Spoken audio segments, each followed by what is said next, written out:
Daftar minuman tidak akan menghilangkan dahagamu. Jangan puas dengan kata-kata. Kadang-kadang kata-kata itu bisa hoax itu. Saudara, ini kan kalau komen orang pustatus kan bisa tulis bilang hahaha, padahal tidak tertawa. Dulu beta jauh dari Yesus, dan pernah beta mau kenal Dia. Ibu saudara-saudara, di perayaan Minggu Sengsara yang pertama hari ini, dalam semangat tema siapakah Yesus bagi murid-muridnya dan bagi kita sekalian. Pembacaan yang ditetapkan oleh Majelis Sinode terambil dari Injil Lukas pasal 9 ayat 18 sampai ayat yang ke-21. Injil Lukas pasal 9 ayat 18 sampai ayat yang ke-21. Pengakuan Petrus. Pada suatu kali ketika Yesus berdoa seorang diri, datanglah murid-muridnya kepadanya, lalu ia bertanya kepada mereka. Kata orang banyak, siapakah aku ini? Jawab mereka, Yohanes Pembaptis. Ada juga yang mengatakan Elia. Ada pula yang mengatakan bahwa seorang dari nabi-nabi dahulu telah bangkit. Yesus bertanya kepada mereka, menurut kamu siapakah aku ini? Jawab Petrus, Mesias dari Allah. Lalu Yesus melarang mereka dengan keras supaya mereka jangan memberitahukan hal itu kepada siapapun. Demikian firman Tuhan. Berbahagia setiap orang yang mendengar firman, memelihara dan melakukan dalam hidup setiap hari. Hosiana.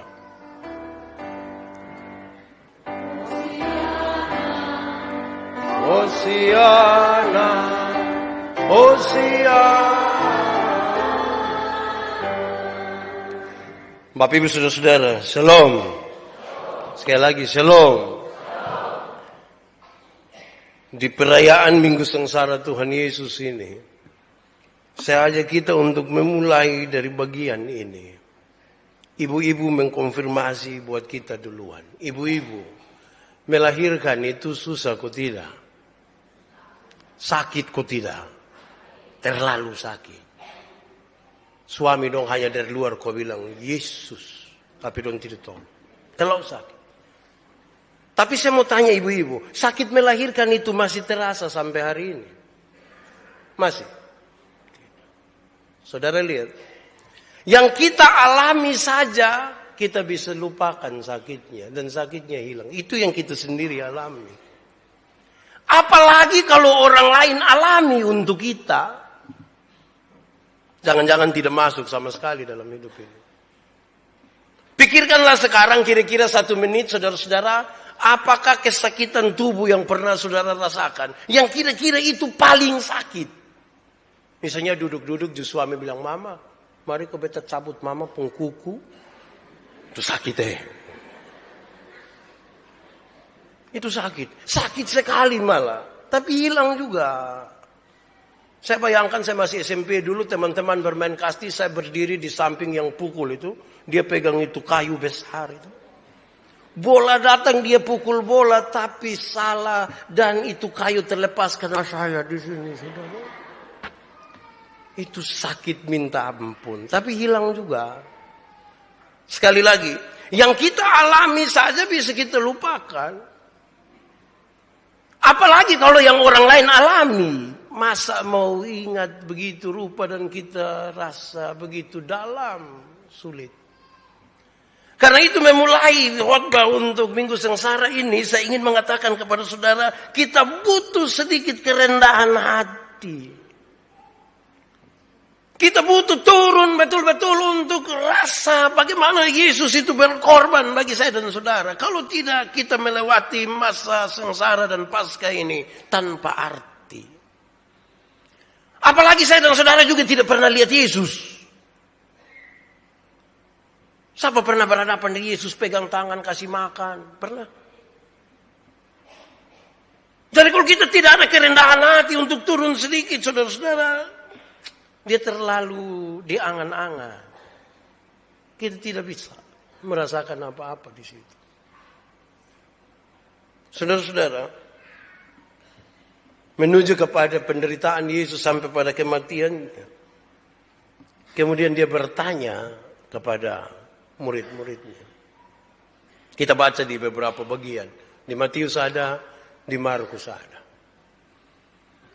Menurut orang-orang, siapakah aku ini? Yesus bertanya kepada murid-murid, coba bilang kepada saya, kata orang siapa aku? Terus mereka kasih tahu. Ada yang bilang engkau Elia. Ada yang bilang engkau Yohanes Pembaptis. Ada yang bilang salah seorang dari nabi-nabi sekarang hidup kembali. Itu kata orang. Yesus sedikit mengerucut.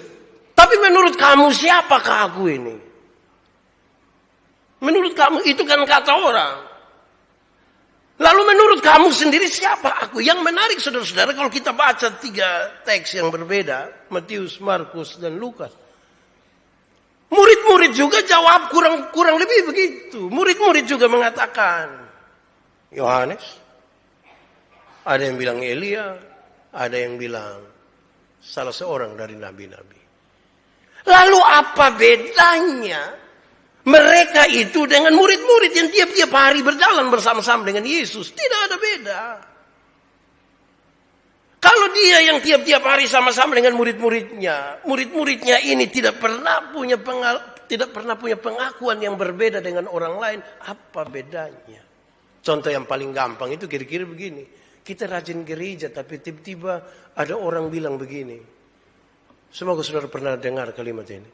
Kalau ada orang bilang begini, kamu pipi gereja masa-masa. Pernah dengar itu kelima? Pipi gereja masa-masa. Logikanya tidak ada beda. Kalau pipi gereja kok model begitu dan tidak pipi gereja kok model begini ya sama saja. Tidak ada beda. Yang Yesus harapkan adalah ada sebuah pengakuan yang berbeda sedikit. Kemudian Yesus bertanya, menurut kamu siapakah aku ini? Petrus menjawab, Mesias dari Allah. Dengan yakin sekali dia bilang, engkau Mesias dari Allah. Ini jawaban yang membedakan murid-murid dengan orang-orang lain yang tidak dekat dengan Yesus. Dia memahami kedekatannya dengan Tuhan selama ini. Kira-kira 3 tahun mereka bersama-sama. Dan pengakuan itu muncul. Engkau Mesias dari Tuhan. Walaupun pengakuan itu tidak serta-merta menjadi finish. Kenapa? Dari mulut yang pernah mengaku bahwa Yesus engkau Mesias dari Tuhan. Ketika satu saat Yesus ditangkap. Dari mulut itu juga yang melakukan penyangkalan. Padahal dia sudah yakin. Dalam refleksi, dalam pengalaman bersama Tuhan, dia bilang engkau Mesias dari Tuhan. Tapi ketika berjumpa dengan pengalaman yang sedikit buruk, dia tidak mau katakan itu. Apalagi kalau kita yang tidak pernah punya pengalaman sama-sama. Penderitaan Yesus bukan apa-apa. Saya yakin ketika putar film apa itu, yang Yesus kena pukul itu. Banyak orang bisa menangis itu. Oh itu menangis kesedih sekali. Tapi menangis apa? Ini ibarat kalau kita duduk dengan orang tua terus kita menyanyi. Kasih ibu. Semua perlahan-lahan. Susah itu. Saudara-saudara. Tadi pagi saya pusing mau buat ini khotbah. Bahkan pagi-pagi saya sudah pelayanan tadi jam 6. Saya pulang, saya pulang anak dong siap-siap mau sekolah minggu. Saya tanya Dona, Gian, coba lihat Bapak. Terus dong lihat, saya tanya, menurut kamu dua yang di Manobe itu siapa? Karena memang harus ditanya itu. Saya takut dia jawab dan sampai dong sebut saya Om itu. Saya takut itu. Menurut kamu dua saya siapa? Dona dengan sangat keras dia bilang, Bapak toh? Gian dia bilang, ho, Bapak. Terus dia pun mama sambung. Kenapa kamu sebut Bapak? Kan Bapak dan Mama menikah, terus Mama melahirkan kami. Kami sebut Bapak, Bapak. Saudara lihat, coba taruh saya foto di mana. Pasti tanya, itu siapa? Pasti separuh itu. Om kepala botak. Pasti beda tuh dengan Dona. Separuh bilang itu om yang muka kayak Chris John tuh. Apa yang begitu? Ada yang bilang, waktu sama kayak pejabat itu. Kira-kira begitu. Dan masing-masing orang punya pengakuan dan pengalaman sendiri. Mereka bisa bilang sesuatu tentang saya. Saya punya teman satu di Rote, punya anak perempuan nama siapa? Kesia atau siapa? Dia tidak kenal saya, dia tidak tahu saya pun nama. Yang pasti setiap kali saya pergi, dia bilang dia pun Bapak, Om Otak datang. Saya tanya, adik, otak kok botak? Itu dua hal beda, adek. Adek belajar lagi. Tapi kira-kira begitu, saudara. Kenapa kemudian Dona dan Gian memanggil saya Bapak? Walaupun kami mungkin jarang sama-sama lama. Tapi minimal ada keintiman. Tiap-tiap hari secara umum gitu. Kita ketemu terus-menerus. Kami bercerita. Mereka dapat cerita dari dalam Mama. Mereka dapat sebutan-sebutan itu. Dan kemudian mereka menyebut saya Bapak. Pertanyaannya. Sekarang apa yang ingin saudara katakan tentang Yesus? Siapa Yesus sesungguhnya dalam hidupmu? Siapa Yesus? Kapan sesungguhnya saudara dengar tentang Yesus? Kalau kita tidak sedikit punya rendah hati, sedikit saudara, untuk dalam-dalam kita pikirkan itu, kadang-kadang itu hanya sebuah ungkapan kosong di mulut. Apakah jawabmu? Ya, saya percaya dan berjanji dengan segenap hati. Mulut yang kita ucapkan itu, kata-kata kita ucapkan lewat mulut, tidak berjalan sama dengan perilaku kita. Tidak sama. Makanya saya bilang, memang sering kali apa yang kita ucapkan dengan apa yang kita lakukan beda. Ada orang itu yang dia pikir lain, omong lain, bikin lain. Makanya hasilnya kelainan. Karena semua lain-lain. Kalau makin kenal, makin dekat, sekira kita akan lebih jujur untuk menyatakan sesuatu. Saudara-saudara, kenapa pertanyaan itu penting bagi murid-murid? Sekali lagi karena sekarang Yesus mulai menuju kepada penderitaan dan kematiannya. Pengalaman kira-kira 3 tahun dengan para murid itu, saudara, yang mereka tahu bahwa Yesus itu pandai membuat mujizat, itu mereka lihat di mana-mana. Ada orang sakit sembuh, ada orang mati bangkit, orang lapar dikasih makan. Ini orang hebat sekali. Dalam pengalaman kira-kira 3 tahun dengan Yesus, mereka temukan Yesus luar biasa. Kalau ada pertanyaan dari para ahli Taurat dan orang-orang Farisi, Yesus cukup jawab 1 kalimat, mereka kalang kabut dan hilang. Itu yang mereka tahu. Tapi beberapa waktu ke depan ini, mereka akan berhadapan dengan Yesus yang sepertinya tidak ada apa-apanya. Yang hanya dia menanggung seluruh penderitaan. Pertanyaan ini penting. Menurut kamu siapa aku? Banyak orang suka bertanya kepada saya, Pak Pendeta, kalau Yesus itu Tuhan, Yesus Tuhan, kenapa kok pada waktu orang salibkan dia itu dia tidak kasih tunjuk apa kok? Misalnya pas dong mau tombak begitu, betul langsung bilang, boom. Pasti semua langsung percaya. Banyak kali kerinduan kita ketika melihat sesuatu yang tidak beres. Kita lihat ini orang ini kok sulit sekali diatur. Kita lihat ini orang kok nakal sekali. Terus kita bilang, wih kalau sayang Tuhan. Cek. Makanya kita tidak pernah jadi Tuhan itu. Kan begitu. Sekarang Yesus sepertinya nanti diam-diam saja. Dicambuk, diludahi, dipukul, disalibkan. Tidak berdaya. Pertanyaan ini penting. Menurut kamu siapakah Yesus? Kenapa saudara-saudara?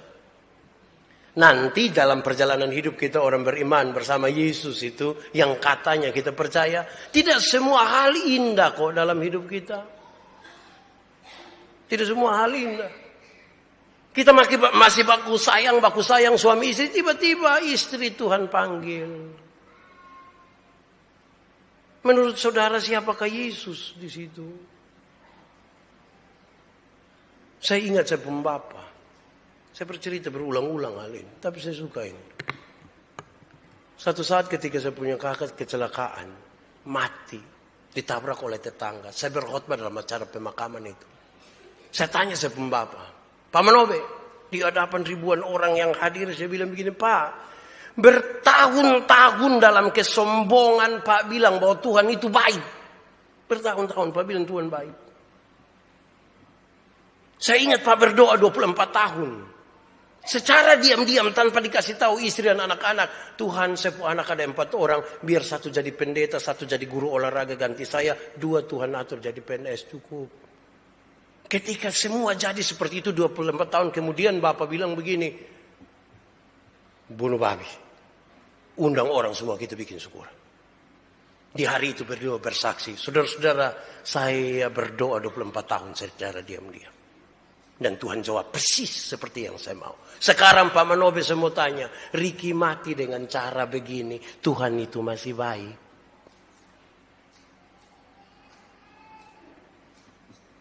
Mati pada waktu anak-anaknya masih sangat-sangat kecil. Tuhan itu baik. Beliau diam dan tunduk. Saya juga diam. Kira-kira 2 menit saya biarkan kita diam saja. Kemudian beliau angkat muka sedikit dan beliau bilang begini. Ya, Tuhan itu baik. Saya tidak tahu apa yang beliau pikirkan waktu itu. Tapi dicoba-coba masuk betul-betul sampai ke kedalaman. Kenapa dia mau percaya kepada Tuhan yang kadang-kadang membiarkan dia terluka.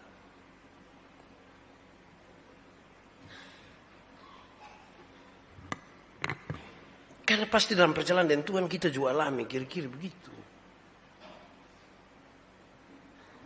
Siapakah Yesus bagimu? Saudara, yang menarik kalau kita baca dari Matius 16, teks yang kurang lebih sama. Ketika Petrus menjawab, engkau anak Allah, engkau Mesias dari Tuhan. Yesus bilang begini, berbahagialah engkau Simon, berbahagia. Kenapa? Karena bukan engkau yang mengatakannya, tapi apa? Tapi Bapakku yang mengatakannya melalui engkau. Saya coba bandingkan itu dengan Yohanes pasal 14 ayat 26. Yohanes pasal 14 ayat 26. Kira-kira dia berbunyi begini. Tetapi penghibur, yaitu Roh Kudus, yang akan diutus oleh Bapa dalam namaku, dialah yang akan mengajarkan segala sesuatu kepadamu, dan akan mengingatkan kamu akan semua yang telah kukatakan kepadamu.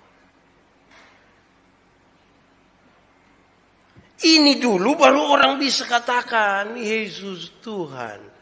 Karena Roh Kudus mengajar, bukan karena semata-mata pengetahuannya, bukan karena dia dapat dari apapun, tetapi karena dia memberikan dirinya supaya Roh Kudus mengatakan sesuatu. Bagaimanakah mungkin Roh Kudus akan masuk kepada seseorang yang tinggi hatinya? Susah. Harus turun sedikit. Dia akan mengingatkan kita, kata firman itu. Tentang segala sesuatu yang kukatakan kepadamu. Itu baru kita bisa jalani hidup ini, saudara. Dalam percaya terus kepada Tuhan. Kalau tidak mungkin suatu saat kita kecewa dengan Tuhan. Saudara, kita percaya ke Tuhan ini untuk apa sebenarnya kita ini? Saya dari tadi malam duduk pikir-pikir ini, saya percaya Tuhan ini untuk apa sebenarnya? Coba saya periksa-periksa, saya coba catat-catat sedikit, saya coba pila-pila. Ternyata lebih banyak yang saya percaya Tuhan ini lebih kepada urusan-urusan saya, bukan pada urusan-urusan Tuhan. Saya mau percaya Tuhan supaya kalau saya mati, saya masuk surga. Itu pertama. Saya mau percaya Tuhan supaya kalau saya sakit, Tuhan tolong sembuhkan. Kalau bisa tidak usah pakai BPJS, tapi langsung. Saya mau percaya Tuhan supaya kalau saya lagi bermasalah dalam rumah tangga, Tuhan, atau saya mau percaya Tuhan supaya semua itu merujuk kepada saya. Sulit sekali saya menemukan alasan saya percaya kepada Tuhan untuk masuk ke dalam rencana Tuhan. Itu kok sulit. Saya tidak tahu dengan saudara, tapi coba renungkanlah. Percaya Tuhan Yesus itu untuk apa sih? Kalau dia masih merujuk kepada diri kita, saya tidak ingin mengatakan bahwa tidak boleh. Diri kita tidak boleh muncul, saya tidak ingin mengatakan begitu. Tapi jangan-jangan Yesus itu kita pakai dia hanya sekedar sebagai pelengkap ini kehidupan. Supaya ketika kita masih aman, kita masih kuat. Tadi ketika saya pimpin kebaktian di Jemaat Bukit Karang, ada ibu satu, dia ulang tahun yang ke-70. Saya bilang, ini bukan 70 ini, Pak Su 70, ini nenek. Saya bilang, ini orang lihat salah 27 ini. Mama bilang, aduh puji Tuhan, Tuhan yang pelihara saya. Saya bilang, Mama, itu kata puji Tuhan, itu saya senang, tapi saya tidak tahu Mama omong dan tulus kok tidak. Tapi kadang-kadang puji Tuhan dan puji diri itu dua hal yang dekat sekali. Hampir-hampir sulit untuk kita uraikan itu. Kita percaya Tuhan ini sesungguhnya untuk apa?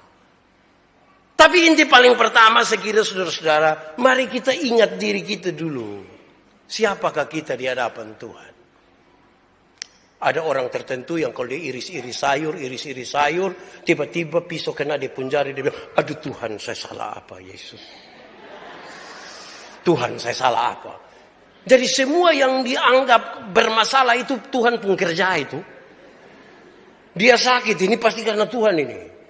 Kalau dia punjari kena potong Tuhan. Semua Tuhan habis. Hei saudara. Kalau Tuhan itu hanya maha menghukum. Mungkin kita mati habis. Tiap hari ini kita bikin kesalahan. Tiap hari. Dan kalau setiap salah Tuhan bilang. Setiap salah Tuhan. Woi saya kira saya sudah lewat. Saudara juga, kita lewat semua. Tuhan, saya kira kalau ketika kita merenungkan sampai di situ, kita akan mengatakan, puji Tuhan. Puji Tuhan. Engkau ajaib karena engkau mau menanggung seluruh kesesatan dosa. Teman-teman di penginjilan selalu mengatakan begini. Kalau orang bertanya, Yesus, seperti apakah engkau mengasihi aku? Dia merentangkan tangannya di kayu salib dan mati bagimu. Tanpa kata-kata. Sekali lagi. Yesus, seperti apakah engkau mengasihi aku? Dia merentangkan tangannya di kayu salib dan mati bagimu. Seperti itulah. Tanpa kata-kata. Saya juga ingin mengatakan kepada saudara, juga jangan terlalu puaslah dengan kata-kata. Jangan. Sebab daftar makanan tidak akan mengenyangkan laparmu. Tidak akan. Siapa yang terlalu lapar dia masuk di warung satu dia baca nasi ayam. Terus aduh saya sukinyang ya puji Tuhan. Makan dulu. Daftar minuman tidak akan menghilangkan dahagamu. Jangan puas dengan kata-kata. Kadang-kadang kata-kata itu bisa hoax itu. Saudara ini kan kalau komen orang pustatus kan bisa tulis bilang ha. Padahal tidak tertawa. Tipu itu toh. Kadang-kadang dong pakai dua huruf yang saya sulit eja itu. Dong bilang WK. Itu cara tertawa bagaimana itu? Wah itu tertawa begitu saya tidak ikut itu. Jangan puaslah dengan itulah. Berarti pesan paling pertama saudara-saudara. Siapa Tuhan dalam hidupmu harus pertama-tama tahu diri. Siapakah kita? Kenapa saya ada di dunia? Oh, saya bukan tumpukan material biasa. Pada diri saya ada gambaran Allah. Oh, ternyata saya salah untuk menggunakan kepercayaan Tuhan pakai. Ada dosa, tapi puji Tuhan. Engkau datang. Itu baru kita bisa rasa itu keintim. Tahu diri dulu. Jangan sampai kita tidak tahu diri. Ada 3 nenek-nenek, kakak adik. Yang satu umur 92, satu umur 94, yang satu umur 96. Terus yang satu yang umur 96, yang paling tua itu dia mau mandi. Dia sudah buka itu keran, itu tempat mandi yang masuk itu apa? Nah itu. Pas dia sudah kasih masuk kaki di dalam, tiba-tiba dia sadar. Dia lupa. Kira-kira ini dia mau mandi atau mau keluar. Dia bingung ini. Terus dia berteriak, "Woi, tolong saya dulu. Saya tidak tahu saya ini baru selesai mandi atau mau mandi." Maka dia punya adik yang umur 94 tahun. Dia bilang, "Tunggu, saya pergi." Pas dia naik tangga, tiba-tiba dia berhenti, dia berpikir, sebenarnya saya mau naik atau saya mau turun?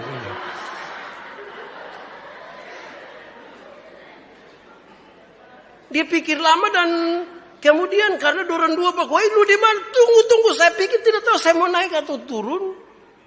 Rupa-rupanya percakapan dua orang ini didengar oleh dia punya lompo adik yang umur 92. Dia marah dorang. Kamu ini kenapa ribut-ribut? Ini satu bilang, saya mau mandi tapi tidak tahu sudah mandi atau belum. Yang satu bilang, saya ini mau tolong dia tapi saya tidak tahu mau naik atau turun. Dia pukul meja, dia bilang, kok itu saja, tunggu saya pergi. Tapi pas dia bangun dia bilang, tunggu saya lihat siapa yang ketuk pintu tadi Padahal ternyata dia yang pukul meja sendiri. Memang kalau orang lupa diri itu sulit untuk maju sulit. Kok dia pun diri sedih masih cari-cari ini bagaimana dia jadi berkat. Bagaimana dia kenal duluan diri. Kenal. Itu pesan paling pertama. Supaya kita bisa tahu siapa Tuhan, kenal dulu kita pun diri. Banyak orang berusaha kenal Tuhan, tapi belum mau kenal dirinya dulu. Kalau kita tahu diri, kita tahu dari mana asal kita. Siapa kita sebenarnya. Kekurangan kita apa. Kelebihan kita apa. Dosa kita seperti apa. Kita butuh apa dalam hidup ini. Dan seterusnya. Pertama. Kedua saudara. Satu saat ketika Petrus bilang, engkau Mesias, engkau Mesias. Yesus melarang mereka dengan keras. Ini kalimat serius ini. Yesus melarang mereka dengan keras. Jangan ceritakan kepada siapapun. Tidak boleh engkau ceritakan. Pertanyaannya adalah, kenapa tidak mau diceritakan? Kan harusnya kita cerita. Jangankan dekat dengan Tuhan. Dekat dengan pejabat siapa saja kita kepingin cerita. Dekat dengan orang kaya siapa saja kita kan kepingin cerita semua orang. Kalau kita dekat dengan gubernur misalnya, kita bilang, saya dembab tua tuh, lu tunggu saya telepon bab tua.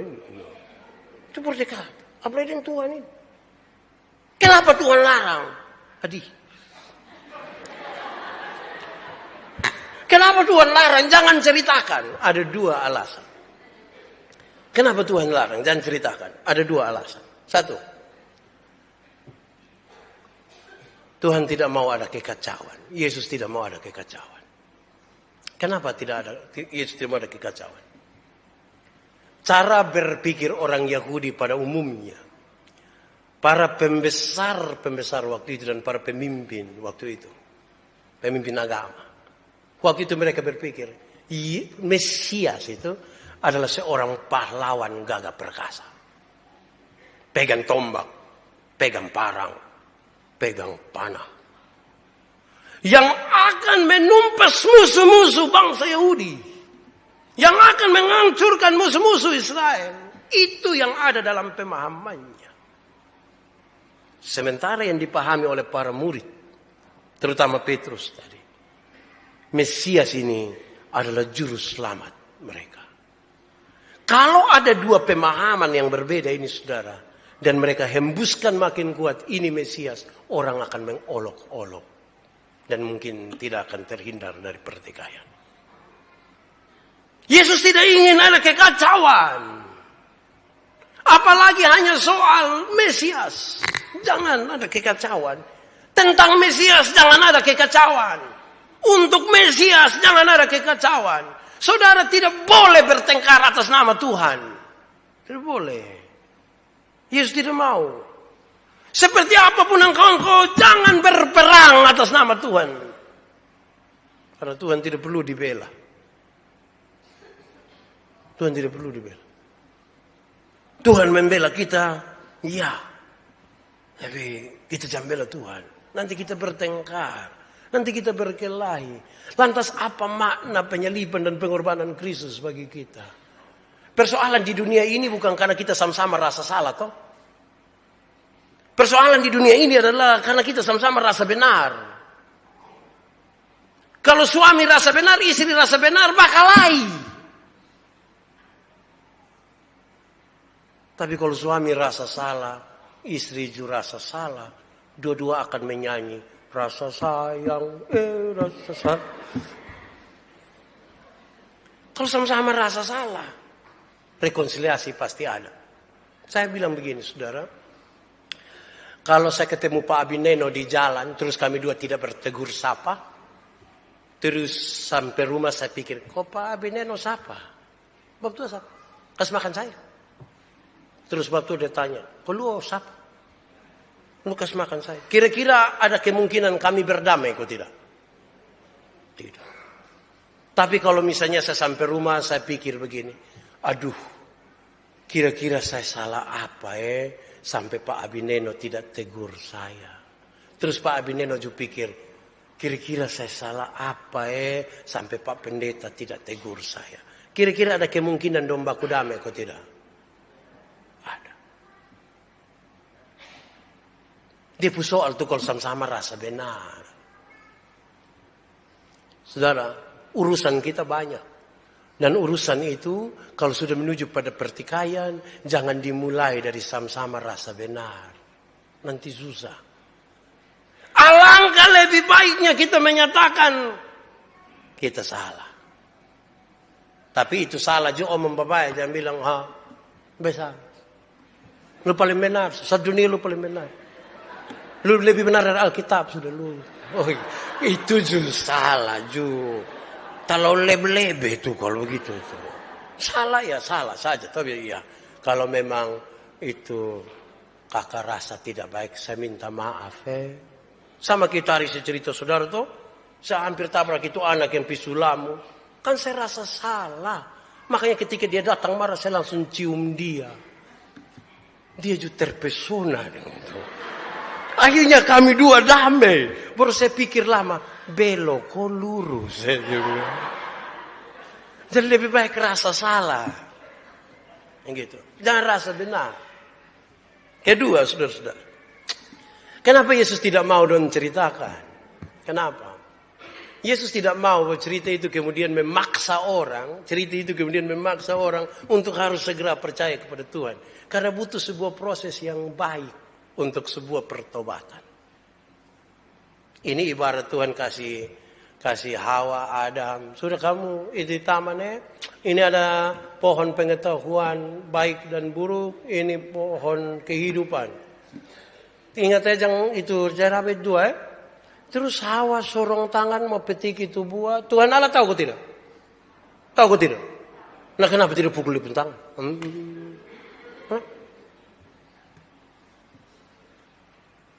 Supaya mereka belajar bertanggung jawab untuk keputusan-keputusan mereka. Tuhan kan suka tahu kita. Sekarang kamu ambil keputusan. Hendaklah engkau berkasih kasihan. Kita ambil keputusan. Kita mengasihi atau jangan mencuri. Waktu suka tahu. Sekarang kita ambil keputusan. Ambil atau nah itu yang banyak perspektif muncul. Saya pernah kasih tahu saudara, ada satu suami dan istri jalan sama-sama. Kemudian mereka dapat lihat ada uang 2.000 di jalan. Tuk.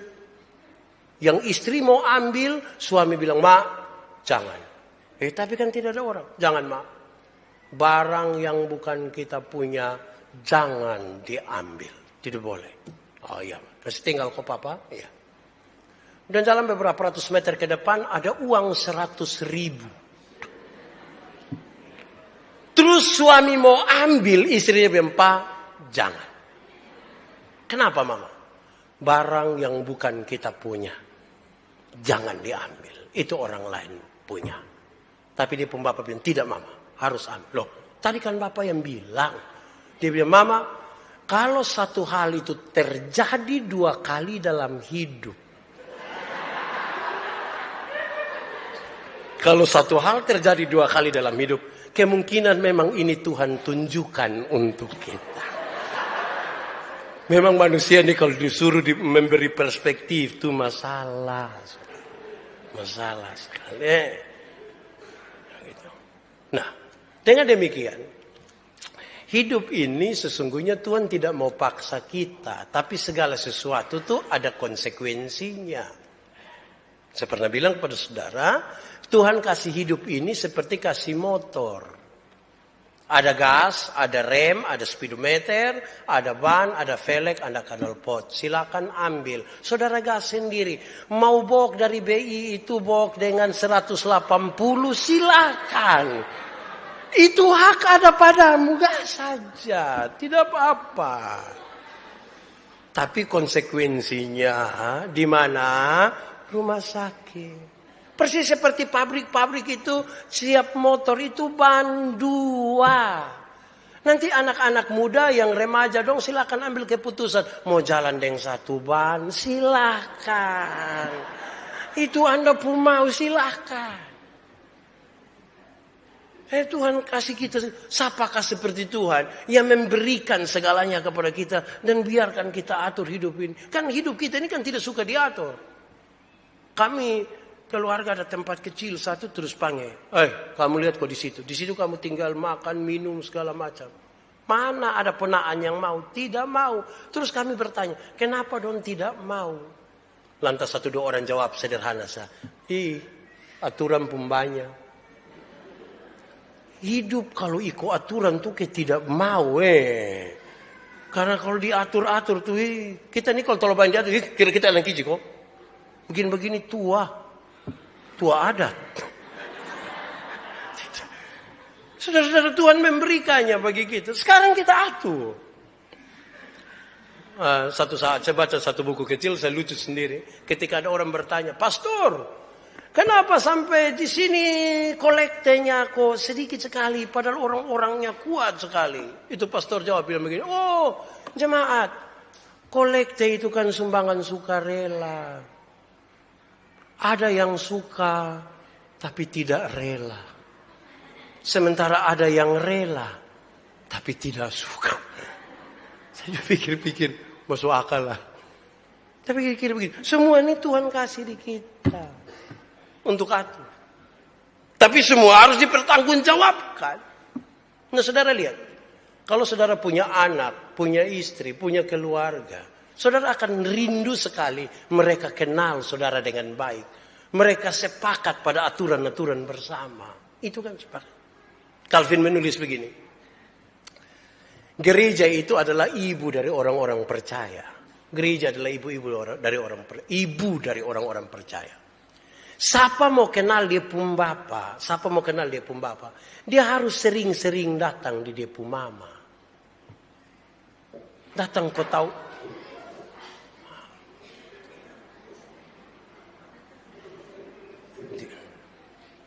Pak Bineno ini cepat betul. Ya. Enak jadi anak kecil tuh begitu. Dia malas tahu tanpa perspektif. Kalau kita ini coba orang tua siapa yang berani bangun kok korek-korek ini bareng ini kan bisa. Dengan Tuhan tuh begitu harusnya. Persis Yesus bilang kalau percaya Tuhan ke anak-anak dia jalan dia. Kalau kita tanya, kenapa begitu? Saya tahu saya pun Bapak tidak akan pernah mencelakakan saya. Wih, dulu sekali. Makasih ya, adek. Saudara, mari kita memberi hidup kita kepada Tuhan. Tapi memberi hidup itu, pemahaman yang benar membentuk perilaku. Pemahaman yang benar membentuk perilaku. Coba katakanlah, anak-anak. Anak-anak tuh suka beda-bedakan. Kalau mama baik, bapak jahat. Kira-kira perilaku untuk papa mama beda atau tidak? Bapak datang itu kalau domba belum siap, bapak hanya bilang, hah? Siap. Bapak datang. Jadi bapak tuh kesetan. Kalau mama kasih bangun. Jadi pemahaman kita tuh akan membentuk perilaku. Sekarang pertanyaannya, apa yang saudara paham tentang Tuhan Yesus? Jangan-jangan Yesus hanya sekedar idola. Kalau Yesus idola kan dia tidak sama, dia tidak beda dengan Ronaldo kah, Messi kah. Ronaldo les begini, kita juga les.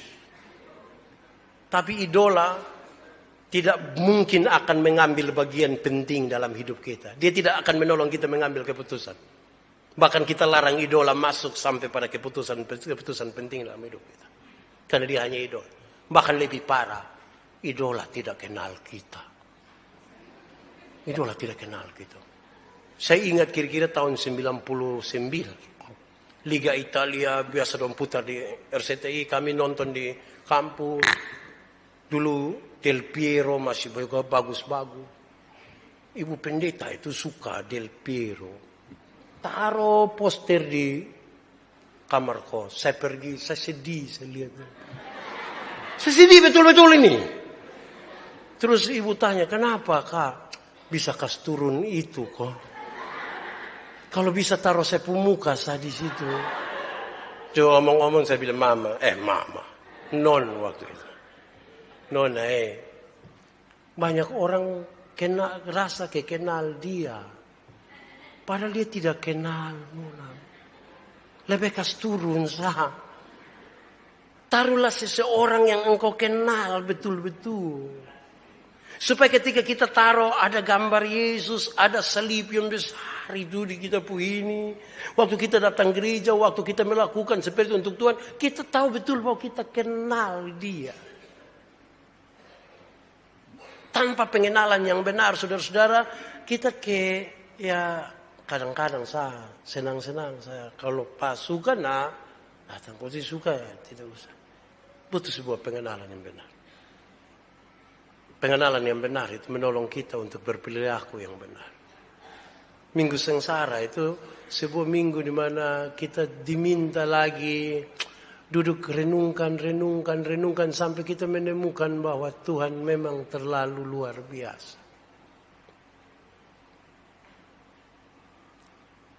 Dulu saya pun teman satu pernah memilih untuk menerima satu hukuman badan.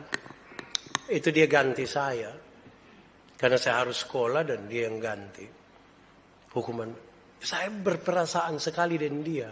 Sangat. Sekarang kalau kami ketemu, saya perasaan itu tidak bisa apa. Tapi di satu sisi saya rasa bersyukur sekali. Karena kalau itu hari saya yang alami itu, bukan dia ganti saya. Berarti saya tidak mungkin jadi pendeta waktu itu. Tapi saya rasa bahwa itu hanya hukuman ringan, kecil sebenarnya. Tapi luar biasa. Apalagi Yesus yang berani mati bagi saya dan saudara. Kita nih sayang kita pu istri. Sayang kita pu suami. Mereka meninggal kita menangis. Dong kas mandi dia kita mandi. Kas pakai jas kita juga pakai. Kas masuk di peti hampir-hampir kita mau masuk. Bawa di tempat pemakaman kita ikut. Tapi pas kas turun di lubang kita tidak mau ikut. Bapak pi sendiri. Mama pi sendiri. Itu. Tapi Yesus bisa ganti itu. Itu hal yang terlalu luar biasa, saudara-saudara. Pikirkanlah. Renungkanlah. Dan lakukanlah dalam hidupmu. Sampai satu saat beta jatuh, tengah ada yang peduli beta.